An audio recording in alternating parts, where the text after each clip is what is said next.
Halo teman-temanku, kenalin namaku Nai. Kali ini Nai ingin menunjukkan sebuah video debat argumentasi antara tim Jokowi dengan Bapak satu ini. Yuk langsung saja kita tonton, check it out. Ini, saya ilmiah saja. Saya mendekati pakai dua pendekatan ya. Saya jurnalis, punya minat pada sains dan filsafat. Jadi menurut saya ini adalah satu blunder besar dari kubu Jokowi. Dan artinya begini, isu ijazah ini menurut saya bukan perdebatan polemik soal ijazah. Tapi ada meta perdebatannya. Di balik perdebatan itu sebenarnya adalah pertarungan antara kubu keterbukaan melawan kubu ketertutupan. Maksudnya? Atau kubu kerahasiaan. Oke. Ya karena yang satu ingin membuka, Roy Suryo CS ingin membuka misteri ijazah itu, sementara kubu Jokowi ingin menutup, setidaknya menutup di hadapan publik luas. Bahwa itu sudah dibuka di kroninya polisi dan lainnya, itu soal lain. Tapi intinya sampai sekarang setelah 3 tahun misteri itu belum terungkap. Nah itu satu ya. Jadi ini antara. Padahal menurut Anda nggak masalah harusnya dibuka. Seperti Ya, Pak Arsul misalnya. Gini Bung, kejujuran itu kan sederhana. Kalau Anda dituduh dan Anda tidak merasa melakukan kesalahannya, tunjukkan aja bukti-bukti bahwa Anda tidak salah. Kalau Pak Jokowi memang punya ijazah itu, ijazah UGM lagi, universitas yang membanggakan, kenapa disembunyikan? Apa tujuannya? Apa motifnya? Nah, begini, ijazah itu kan selain membanggakan, juga bentuk satu pengakuan gitu. Kalau malu, ijazah kan bukan celana dalam yang bolong, yang malu untuk ditunjukkan ke publik. Jadi secara logika, secara filosofis tidak jelas ini motif ini. Dan ini kemarin saya di salah satu talkshow bilang bahwa Pak Jokowi langsung atau tidak langsung mempermainkan bangsa ini. Kenapa? Dengan isu ijazah. Karena tidak segera menunjukkan kalau memang asli. Kalau orang jujur dan punya asli, pasti harus ditunjukkan. Jadi tidak ada penjelasan psikologis, filosofis, dan ilmiah yang bisa membenarkan tidak maunya membuka. Bukan, tadi saya tertarik memainkan bangsa ini. Iya, ini saya. Boleh nggak saya tanya, memainkan bangsa ini di mana maksudnya? Ya artinya dia kan mantan presiden 2 periode. Dia kan bukan Risa Khalid yang harus menyembunyikan praktek korupsi minyak. Dan atau para koruptor, para manipulator, dia presiden dan harus diakui periode pertama dia itu banyak yang memuja dan mendukung. Berikan tepuk tangan dulu buat Bung Refli Harun. Silakan. Jadi yang saya lanjutkan ya, bahwa ini bukan soal. Ini saya sedang bertanya karena menurut Bung Lukas, Pak Jokowi memainkan bangsa ini. Mempermainkan. Ya. Silakan. Ya. Ini nanti saya akan jawab.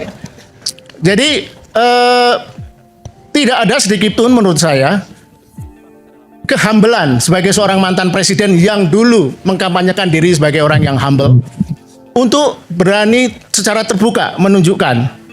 Tapi seperti orang Jumawa, karena mungkin berasumsi yang minta Roy Suryo, Rismon, Tifa, dan mungkin dia tidak suka dengan 3 orang itu dan beberapa orang lain, dia merasa tidak perlu. Tapi itu kan bukan pertanyaan 3 orang itu saja. Ini pertanyaan rakyat Indonesia. Pertanyaan rakyat Indonesia. Dan pasti itu bukan pertanyaan relawan ya.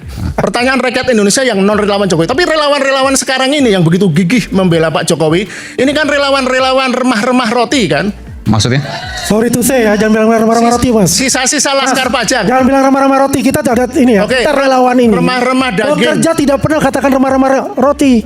Oke, Dan itu asumsi seperti itu tolong ditarik mas. Saya lanjutkan ya. Jadi Maksudnya remah roti apa itu? Ya artinya maksudnya remah roti itu yang dibuat apa? Jadi dulu kan saya tahu karena lingkungan milieu saya, pergaulan sosial politik saya itu juga dulu pendukung Jokowi semua. Saya tidak pernah jadi relawan ya, tapi lingkungan pergaulan saya, aktivis, wartawan itu memang mendukung Jokowi saat itu. Vis-a-vis Prabowo. Karena asumsinya itu tadi. Jokowi mengkampanyekan diri, merakyat, sederhana, jujur, dan kita semua terbuai. Karena untuk pertama kali di Indonesia ada rakyat biasa bisa menduduki posisi presiden. Nah kita semua senang waktu itu. Jadi saya kira 5 tahun pertama oke lah ya, ada sedikit apapun tapi masih oke waktu itu.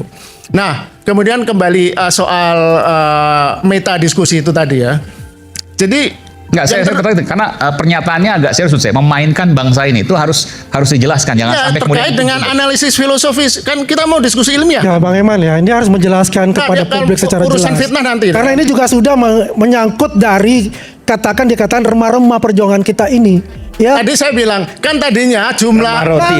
Jangan bicara gitu karena Anda ini juga sorry to say, walaupun beliau ini adalah senior jurnalis, ya kita juga baru tahu ini ada muncul, ya.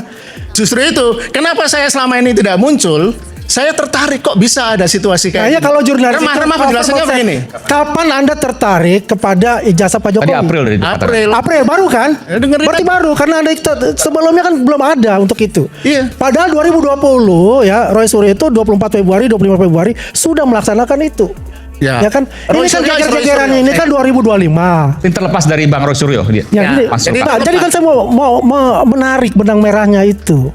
Ya, terus terang aja kalau Mas Iman tahu, kalau kita mungkin relawan nggak ada tahu, tapi kita tergelitik dikatakan bahwa perjuangan kita Makanya saya jelasin hanya kenapa saya remah-remah remah-remah. Karena kan Ya dulu pada Ini pertanyaan awalnya organisasi relawan Jokowi itu kalau tidak salah tercatat sampai 3.000 organisasi relawan. 2.800. Oke, mirip ya. Oh, saya melebihkan dikit. Oke, 2.800. Sekarang masih berapa yang begitu fanatik seperti Anda punya data? Kita ada data. Berapa? Kita ada. Pokoknya setengah lebih. Makanya saya disebut remah-remah. Kalau tadinya roti tawar itu banyak, sekarang tinggal dikit, itu poinnya. Loh, bagaimana Anda mengatakan bahwa itu tinggal dikit ya? Ini ya, coba catatan ya. Beliau sudah step down. Kenapa semua relawan Jokowi, Prabowo, Gibran ya, bukan hanya Jokowi, Prabowo, Gibran. Ini kita tetap solid untuk itu. Karena kita punya tujuan mulia untuk itu. Oke, Bukan boleh hanya dikatakan ya oleh Pak Lukas ya dengan teman-temannya yang dulu mengatakan bahwa saya ini pendukung Jokowi, sekarang saya pengkhianat Jokowi. Bisa saya katakan itu? Pengkhianat. Benar kan? Saya katakan itu. Karena mengatakan remah-remah roti buat kita. Dunia saya bukan dunia. Nah, kalau Anda adalah dunia jurnalis, party cover both side. Itu paling penting kan begitu. Tapi kan Anda ini kan sudah keberpihakan untuk itu. Iya dong, tidak ada Ya, dunianya Anda yang bukan netral. jurnalis buat saya. Karena Keberpihak- seorang jurnalis adalah cover both side. Selalu di tengah-tengah untuk mengatakan itu. Keberpihakan pada norma, prinsip, dan kebenaran. Dari mana Anda bisa mengatakan norma prinsip kebenaran? Kalau itu belum dicek di pengadilan. Kalau Oleh karena- Anda tujuannya adalah mengecek ijazah Pak Jokowi. Oleh karena Bang Lukas ini ingin membuka semua, minta dari UGM. Nah, belum kan ada kita kebenaran. makanya. Ada kebenaran. Karena Kan sudah ada belum kebenaran. ada. Karena- Kebenaran hakikinya itu ada pada peradilan. Semua ada di peradilan untuk itu. Kalau Kalau- asli yang palsu kan. itu kebenaran di kehakiman itu level kebenaran yang bersifat performatif. Artinya secara filosofis kebenaran filosofis itu tidak seperti itu. Hakim bisa disuap, pengadilan bisa dibeli. Jadi Anda tidak usah. Anda mengatakan mereka semua bisa disuap, bisa saja ya, karena ada kasus-kasusnya. Tetapi Nurani tidak bisa disuap. Anda mengatakan- Betul, itu yang saya dan teman-teman sedang Oh, iya, perjuangkan. Anda, Kalau anda, bicara anda meyakinkan Nurani, bahwa kita pergerakan paham. Anda adalah gerakan Nurani, bukan pro kanan pro kiri. Betul, makanya kenapa tidak. Mana bisa bergerakan nurani ini sudah berpihakan. Keberpihakan Oke. sudah jelas. Nah,